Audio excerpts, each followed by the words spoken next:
This week's coffee is going to be Colombia, Finca, Santuario, Heliconias, Bourbon. A mouthful, I know.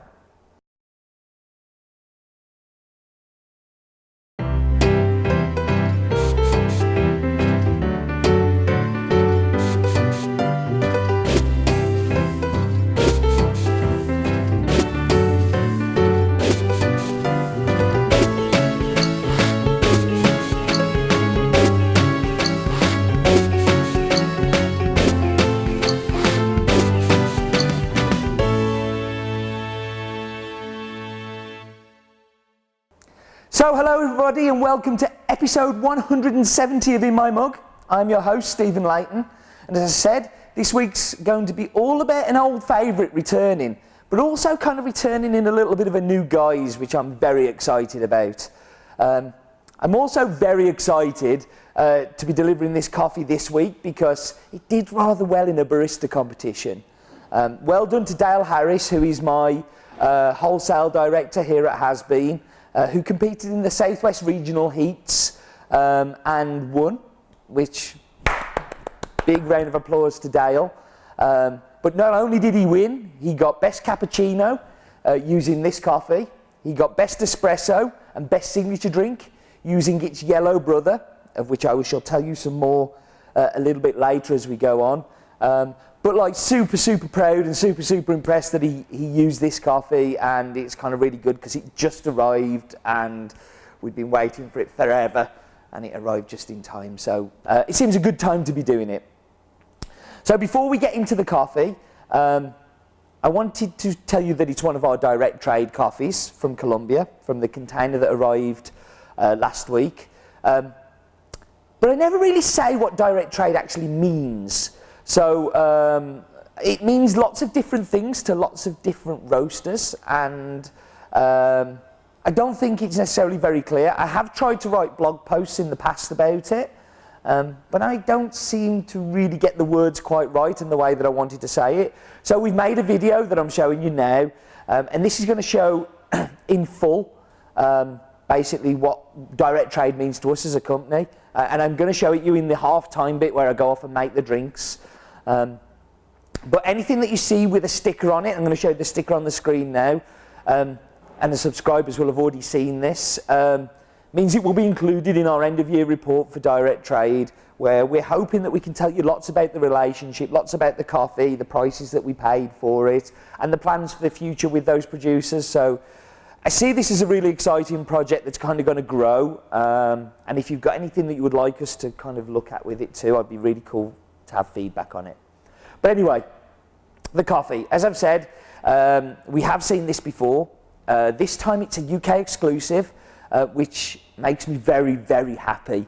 You know, to have such a high quality coffee in our stable. Ignore the background noises. I'm doing this during the day today, so while everybody's working, so there'll be lots of noises. The story with this coffee starts back in 2009. When we had lots of problems trying to find a great Colombian. You would not believe how much hard work it seemed to be at the time. Colombia's a strange place. They're a real changing country for coffee. Coffee yields have been on a terrible downward slide. A lot of it because people aren't growing coffee anymore. Also a lot of it being hoovered up by big companies that didn't care about quality. But also that they've had a massive problem with leaf rust in the country, which I'll talk about more in a minute. But so anyway, coffee in 2009, that was just the Typica crop. This is the Bourbon lot. And we bought it and we thought, well, we'll try it. And we bought enough for around about 3-4 months until the new crop arrived. As it was, it sold out in about 6 weeks, super popular. And we had to wait for the new crop to come. So the new crop came and we bought the Bourbon, which we're talking about here, which was the red Bourbon, and we bought more of the Typica. Again, we bought a very good amount of it, and it still flew out the door. And I think it became pretty much a favourite farm with you guys, and for us, you know, a producer that just did great quality. But then we just run out, started talking to Camillo an email, and then we found out that the importer who had been bringing it in had decided they weren't going to carry it this year. So all of that hard work, searching, cupping, was kind of going to be wasted. So basically I decided I had to do something about it. So we jumped on an aeroplane. As it was, the World Barista Championships were happening in Colombia, and it wasn't too much trouble to tag a couple of days on the front to go out to see Camillo and try and fix it and try and work it out. Luckily, Camillo was up for that, and he picked me up in Cali, and he took me to... No, we didn't go to Santuario, which I'm still devastated about, but the roads are very difficult to get to, and if the weather's not right, you can't get there. But we did go and spend some time going around some other farms who work with an exporter who he works with. And quickly I got to know that this guy's a genius. I mean, he has a great reputation. He sells to some of the greatest buyers. I'm very proud to be in the association of the guys who buy his coffees. It's amazing. But he's also an experimenter. He's a trier. So this whole varietal thing is something that he's been playing with. He's been kind of trying things with climate change where leaf rust, as I was saying, is a big problem. He has been trying different things where he's been using covers and canopies and irrigation and different plant strains and different plant stock, where other farmers have been planting Castillo, Catimor, Colombia. Camillo's been planting Typica, Bourbon, Mocha, and other amazing tasting varietals, whereas Catimor, Castillo, Colombia tend to be very kind of not great tasting coffees, and that's what matters to me, and interestingly that's what matters to Camillo. He will work with varietals purely for their intrinsic value, not their yield or not their resistance to a certain pest or disease. He's constantly asking questions. He's constantly trying to develop things. So the irrigation thing, this is a question that where he is, the rains have been less predictable. So irrigation has become much more important, and that's helped his yield because of that. He even built a giant greenhouse, and I'll show you a picture on the screen now, for an experimental lot on growing coffee undercover. So this guy's willing to try different things. This kind of crazy approach to growing, it just yielded results for him. The land where Santuario is wasn't a coffee farm until 11, 12 years ago, where Camillo decided he was going to buy a farm that got cattle grazing on it. Rather barren, not very well looked after or tended, but he saw the potential with kind of the altitude, which is 1,800 to 2,100 meters. Temperatures, where he was up on the farm, and he was telling me about this, that he had this temperature recorder where he would go put it on the farm and go and see what the temperatures were doing during the day and night, so he'd got like a mean, and he was seeing really low temperatures at night, like really on the cusp of being too cold but not quite, and really high temperatures during the day, again not too high but just right, and he saw real possibilities in the land. So employing an agronomist to make sure that the soils were right and make sure that that was managed properly, and careful varietal selection. So not just randomly going, oh, this is in vogue, this is cool, we'll plant this. Looking for what the temperatures and the rainfall and all the other things could be good for the land. You end up with this farm. And he's kind of built a farm that if I was going to build a farm, and one day I promise I will, but if I was going to build a farm, this is the kind of farm I would build, because the Typica is amazing. The Typica from the farm is stunning, and Typica works really well in there, but he didn't just stop it there. He got the Bourbon that we're talking about here. Marigajip he's planted there, which we cut this year, and we were interested, but it was a little bit too expensive for us. The Geisha, which is very expensive, very, very expensive.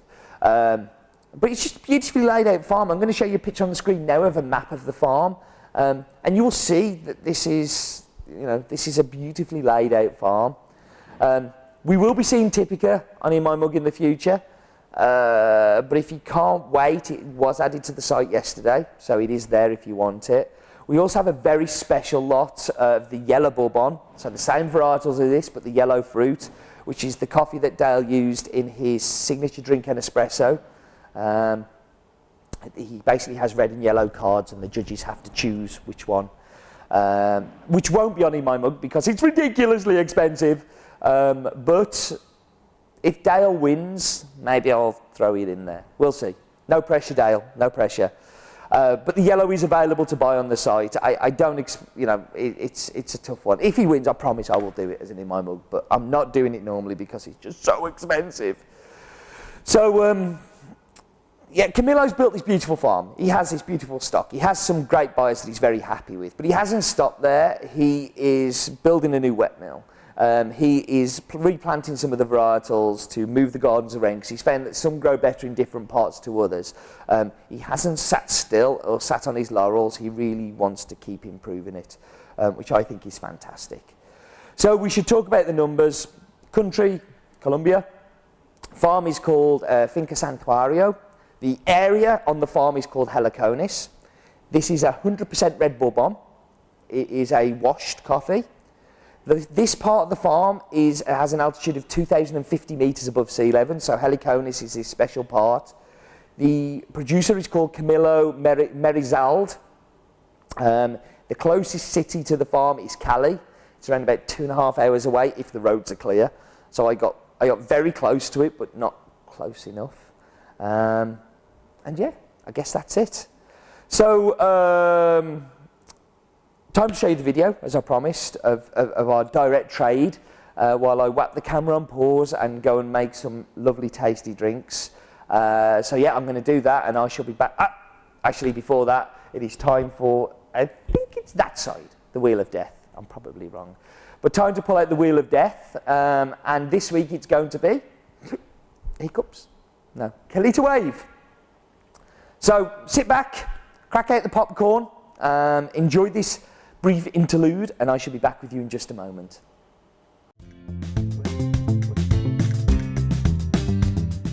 Direct trade is transparent, sustainable and quality focused. For me, direct trade is about knowing who grew the coffee, where it comes from and what price was paid for it.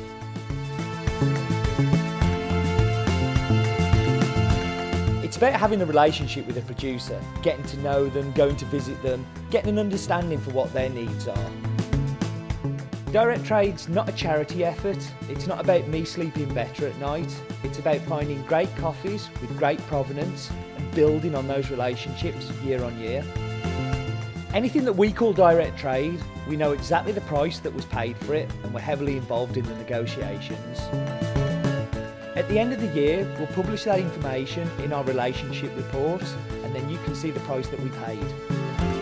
This doesn't mean the rest of our buying isn't done in a similar way.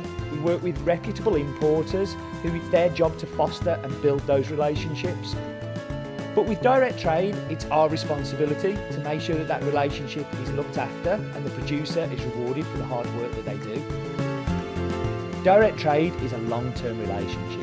These are staple coffees that we'll see year in and year out, as long as that quality remains. And it's our responsibility with the producers to make sure that that quality does remain.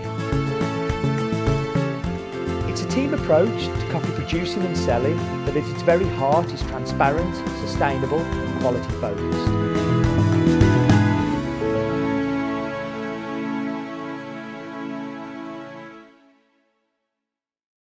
Okay, so I'm back, going to dive straight into the espresso. Do you know how much easier it is to do it with the cupping room just then? I don't have to climb on the roof like I did in the old places. So much easier. So, let's dive in. So on the nose, it just smells really, really sweet. That's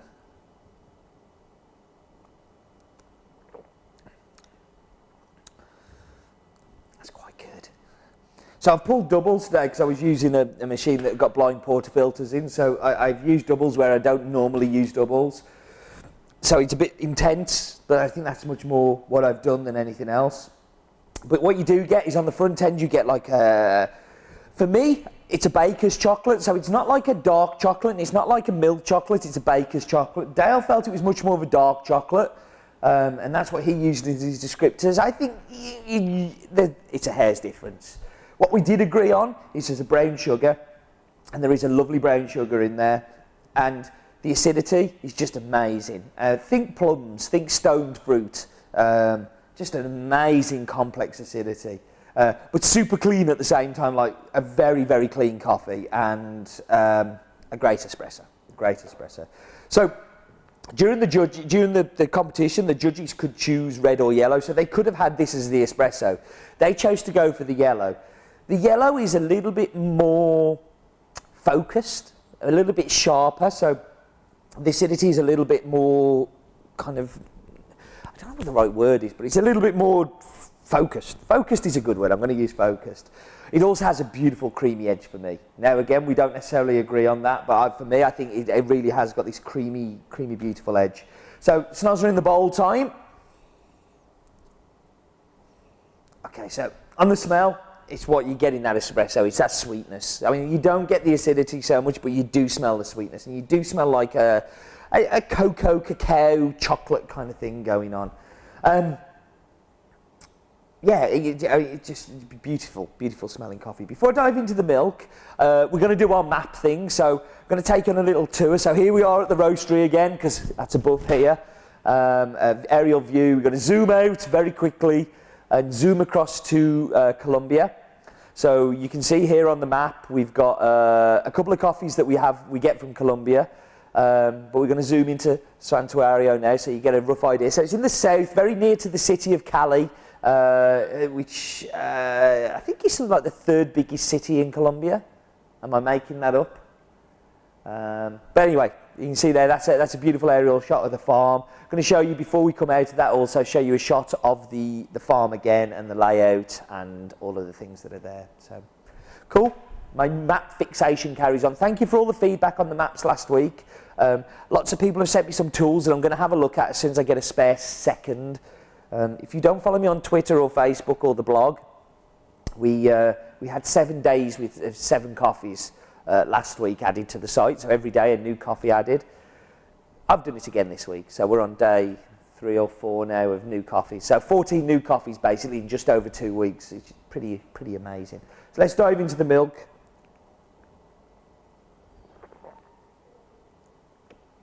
My milk looked lovely, and now it's all collapsed.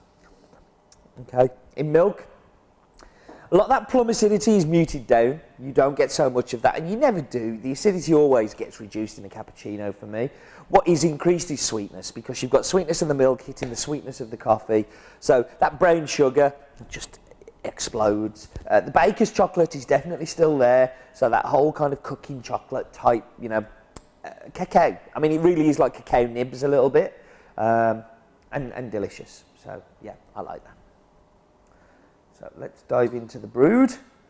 I'm reusing mugs at the moment because I don't have any new ones, but this is one that was sent to me by a really good friend that runs a blog about kind of coffee and ecology and stuff, and yeah, it's one of my favourites actually, because when I got to meet Julie, it was it was really nice. It was like meeting somebody I'd kind of known for years but never met, because I'd follow her blog all the time. But yeah.